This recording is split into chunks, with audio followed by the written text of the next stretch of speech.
baseball is a game where they've been stealing signs, since the game was ever invented. And what's really going to happen is much to do about nothing. They will find them, and they'll, next time something like that really happens, they'll probably get sanctions like draft choices. But this is going to signal to the rest of the league that you can't cheat like that, you can't use the technology. And I thought it was really interesting how they cheated, banging on a can or something to let them know it's a certain type of pitch, while some guys watching it in the dugout. And it's on virtual time. So, kudos to those guys. I don't think it really made a difference that much. Actually, the Astros hit better on the road than they did at all. But at the same time, it's an advantage that you can't have. But they're guilty as hell. But I think the fine will be just, a money fine, and but letting them know that, hey, you can't be doing this. And if we catch you doing this again, we're going to come down on that big time. Yeah, so how do you come down on them big time? It's not like the NCAA where they can take away your title. Taking away the draft choices. Yeah. Not allowing to build, their franchise. Sort of like a mini death penalty. Why, you think there's such a mini death penalty in baseball? I don't know. I'm kind of wondering. You take away a couple of their high-round draft choices, coming out of college and the minor leagues. That'll hurt them. You forget how they built that team. They sandbagged for a couple of years and were able to stockpile really high draft choices.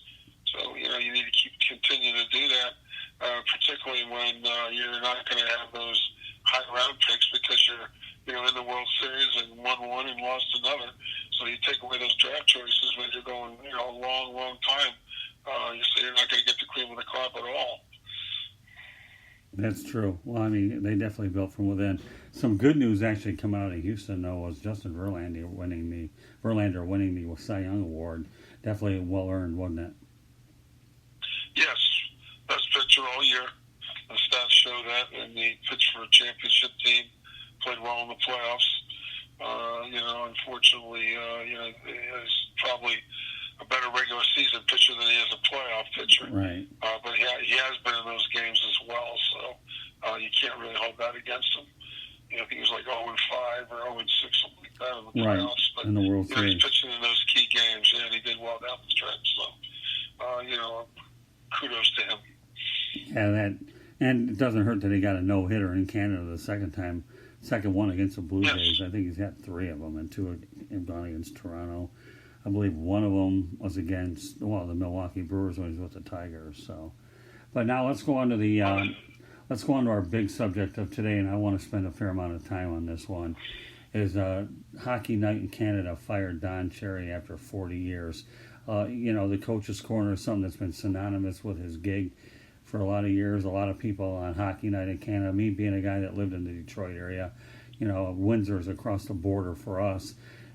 Everybody knows that Cherry was known for his fancy wardrobe, ties, shirts, and all that, and his colorful personality. But, geez, you know what?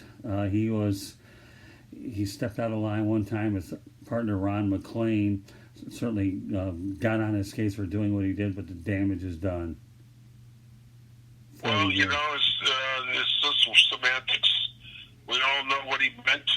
And I think, instead of saying a certain word with you guys, which people got offended by it, and in this sensitive world right now, I think there was an overreaction to it. I think, maybe he should have been suspended rather than fired.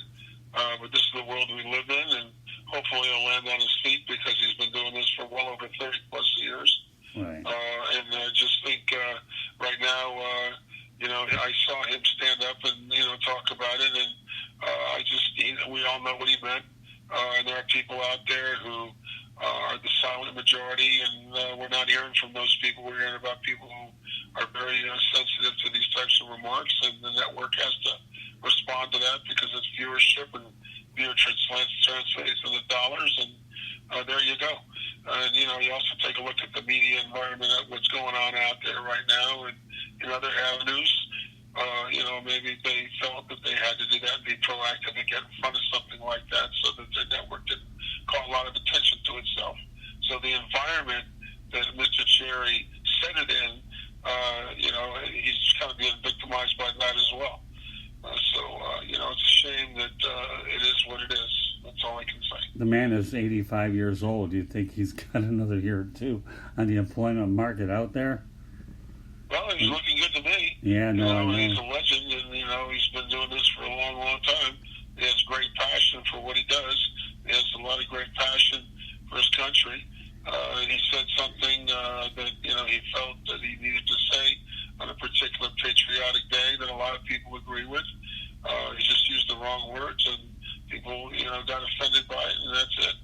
So, like I said today, you got to think before you talk today and be politically correct, because everybody knew what he meant, but there are going to be people that took it the wrong way are going to make a big deal out of it, and translates into ratings and viewership, and sometimes it's just another one of those issues that we were talking about the other day. People learn how to master the technology and how to send a tweet or how to say something the right way on radio or television, and it's tough out there right now.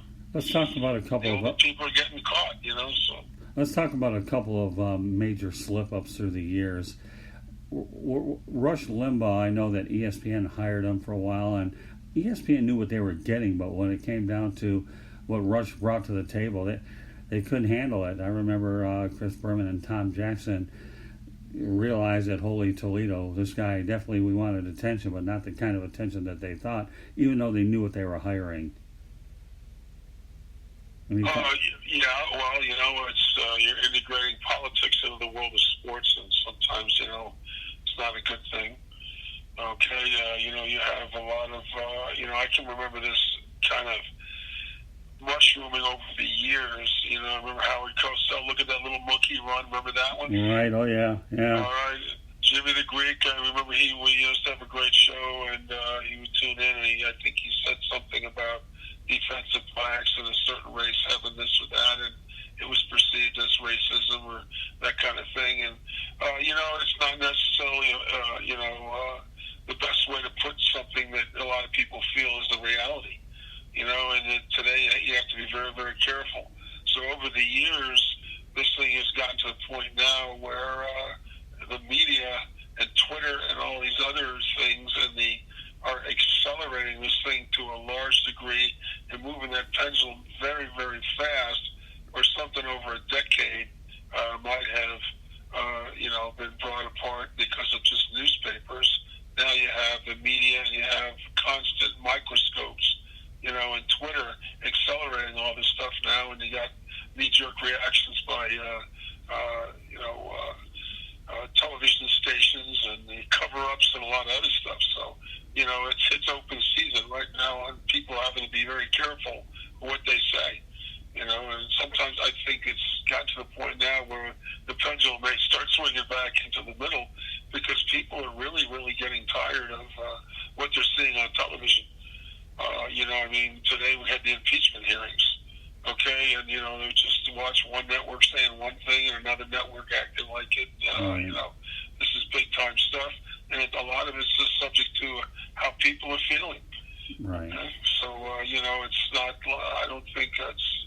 I think it's just a lot of hype. Okay, that's just my personal opinion. We all know what he meant. I don't think there was any reason for him to be fired. Maybe a suspension or reprimand or a public apology. But this business about ruining people's careers, I think, is a little too far to the left. Yeah. Well, can you imagine what Jimmy the Greek and the other people that we've talked about, Howard Cosell, would have been like if you had social media? Now, this is just let the imagination go run wild a little bit. And knowing that it was bad before, look what it is now. Well, I think, it's really interesting. There are a lot of people that, like I was thinking today when I was driving around, I was thinking about hats. On my, and my show, I'd like to just take a little time here. I would love the audience to subscribe to my Facebook page. Just look at it. There's a purple circle behind me, but I'm wearing a Nike hat. Right. Now, I actually put that hat on because the guy that was building me the YouTube channel and the colors and the brand and all that, wanted to call attention to somebody being able to find my YouTube channel real quick by finding a colored colored circle that kind of stuck out over the other areas there, because there's a lot of entries for YouTube for Bill Winters. Okay? Right. So that was just a marketing thing. Okay, but we didn't have the hat to fit my big head when we were shooting it. So there was a black hat sitting in the corner over there. Right. All right, and so we put it on my head, and we had to find a pair of sunglasses, and we kind of laughed. So this is the kind of look we're going for right now. Is sort of a brand to match our business cards and all that kind of stuff. So I put the Nike hat on. Okay, and a couple of weeks later, Nike's coming out and they're supporting Colin Kaepernick. And we all agree with Colin's stand on social justice. There's no argument there. Right. But just the platform, where he brought it up, why a lot of people got offended. And I was watching the show the other day, and I can remember when in the Latin Awards, and I love music and I love Jose Feliciano, and they were talking about the first time he did the Spangled Banner. Okay, and he played a little different version of it. Well, a lot of people overreacted to it. So people are really, are set in their ways with tradition. Okay, and those traditions are changing. Okay, and some people, perceive it as crossing the line, others don't. So wearing a Nike hat all of a sudden took a political view. Okay, and then I watched a representative from Nike talking about, they really don't have a political agenda. They're into selling sneakers, and it's not like they're coming out and completely supporting Colin Kaepernick. They just like the fact that someone stood up and did something and caused attention to their brand a little bit. And so, you have the advent of capitalism and mixed in with that as well. So you have people that are starting to start a brand with themselves. Look at what's going on with the NCAA right now, with guys being able to make money off their names. Right. And so you have that kind of, working itself into the pendulum. And then you have a lot of people out there that are learning to experiment with social media for the first time. And some people that should flatly stay off it. Right. I think Antonio Bryant's going to get another opportunity, right. But they're probably going to have an easy. You got to stay off your phone.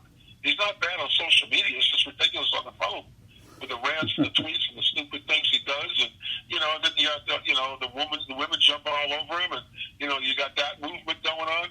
So you get a lot of guys that get steamrolled with a wave of what we call mini tsunamis right. of social media and people's views. Right. Okay, then you mix that up with capitalism, so it's like a witch's brew. And then you got Twitter with instant people, instant opinions. I just don't believe in Twitter right now. I know it's something you have to do to build your brand and all that stuff. Right. I just think it's kind of dangerous a little bit, and God forbid, you get yourself on an off day, and it just, I think a lot of people don't think before they tweet. So, and then you've got political and all that kind of stuff. So I think it's just a maze that we're dealing with right now called cyberspace, like the Wild Wild West.